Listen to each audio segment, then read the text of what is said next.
மாண்புமிகு பேரவைத் தலைவர்களே, நானும் 5 ஆண்டு காலம் கூட்டுறவு உணவுத்துறை அமைச்சராக இருந்து பணியாற்றிய காரணத்தான் ஒரு விளக்கத்தை சொல்ல வேண்டிய நிலைமை இருக்குது. அவை முன்னவர் அவர்கள் எப்பொழுதும் உங்களுக்கு உறுதுணையாக இருந்து அவையை சும்மா நடத்துறதுக்காக அவர் முயற்சி பண்ணணும். அவரே ஒரு பிரச்சனையை உருவாக்கி விட்டார் என்று சொன்னால் எப்படி அவை நடத்த முடியும்? ஒன்று, இப்போ ஏற்கனவே 5 ஆண்டு காலம் நாங்கள் ஆட்சியில் இருக்கிற பொழுது இந்த இடத்துல தான் உட்கார்ந்தார். என்னைக்காவது ஒரு நாளாவது இந்த பொது விநியோக திட்டத்தில் உங்கள் ஆட்சியில் அரிசி சரின்னு எங்கேயாவது ஒரு நாளாவது கேள்வி கேட்டிருப்பாரா? அதுவும் இல்லை. ஏதோ ஏன் சொல்கிறாருன்னு சொல்கிறேன். கழக ஆட்சியை பொறுத்தளவிற்கு பொது விநியோக திட்டம் சிறப்பாக இருப்பது என்று பத்திரிக்கை இல்லை, இந்தியன் பத்திரிக்கையும் ஹிந்து பத்திரிக்கையும் டைம்ஸ் ஆஃப் இந்தியா பத்திரிக்கையும் ஆர்டிக்கல் எழுதினாங்க. என்ன தெரியுங்களா?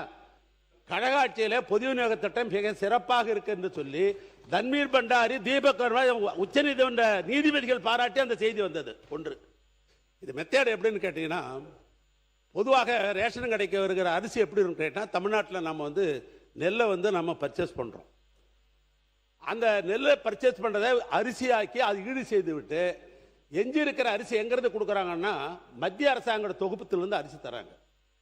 அது சத்தீஸ்கர்லேருந்து வரும், பஞ்சாப்லேருந்து வரும், ஆந்திராவிலேருந்து வரும். ஒரு முறை நம்ம அவை முன்னவர் சொன்னதை போல அரிசி பழுப்பு நிறத்தில் வந்தது. அது சத்தீஸ்கர்லேருந்து வர்ற அரிசி. ரேஷன் கடையில் இதை பற்றி ஒரு செய்தி வந்த உடனே எங்கள் முதலமைச்சர் என்ன சொன்னார்னா, ரேஷன் அப்படி ஒரு செய்தி வந்திருக்கிறது, நாளைக்கே அதெல்லாம் வித்ட்ரா பண்ணுங்கன்னார்.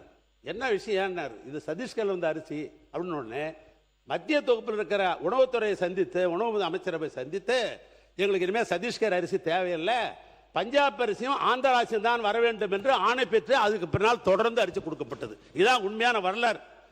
இதுதான் உண்மையான வரலாறு. அடுத்து எங்களுடைய அண்ணர் மு க ஸ்டாலின் நம்முடைய உணவுத்துறை அமைச்சர் சக்கரவாணிக்கு ஒரு ஆர்டரை போட்டு, நீங்கள் உள்ளூரில் அரிசி இது நெல் பர்ச்சேஸ் பண்ணுறீங்க, நாம் இது ஈடு செய்தால் மீதி அரிசி தருவாங்க. இந்த அரிசி எப்படி இருக்கும்னு கேட்டால், தமிழ்நாட்டில் உற்பத்தி பண்ணுற அரிசி கொஞ்சம் கலர் கம்மியாக தான் இருக்கும், என்ன மாதிரி கொஞ்சம் கருப்பாக இருக்கும், உங்களை மாதிரி சிகப்பாக இருக்காது. அதனால் அதுக்கு என்ன ஆர்டர் போட்டார் தெரியுங்களா? வெளிநாட்டு ஜெர்மனாக இருக்கலாம், இல்லை உள்நாட்டில் இருக்கலாம், கலர் சாற்றை ஒன்று நீங்கள் வாங்கி ஒரு மில்லுலையும் வச்சு அதை வெளுமையாக்கணும்னு சொன்னாங்க. இவ்வளவு நடந்திருக்குது. ஆனால் நீங்கள் போய் ஒரு சீனியர் சட்டமன்ற உறுப்பினர் அவை முன்னவர் கொச்சைப்படுத்தலாமா? ஏழைகள் வாங்கி சாப்பிடுகிற அரிசியை அது ஆடு மாடு தான் தின்றாங்கன்னு சொன்னீங்கன்னா அதுக்கு என்ன பேர்? அவை முன்னவர். செய்திகளை உடனுக்குடன் தெரிந்து கொள்ள கீழ்கண்ட கேபிள் மற்றும் டிடிஹெச் நெட்வொர்க்குகளில் எம்நாடு செய்தி தொலைக்காட்சியை காணுங்கள். பாதகம் செய்பவரை கண்டால் நாம் பயம் கொள்ளலாகாது பாப்பா. மோதி மிதித்து விடு பாப்பா, அவர் முகத்தில் உமிழ்ந்து விடு பாப்பா. அண்மை செய்திகளை உடனுக்குடன் தெரிந்து கொள்ள இணைந்திருங்கள் எம்நாடு தொலைக்காட்சியுடன்.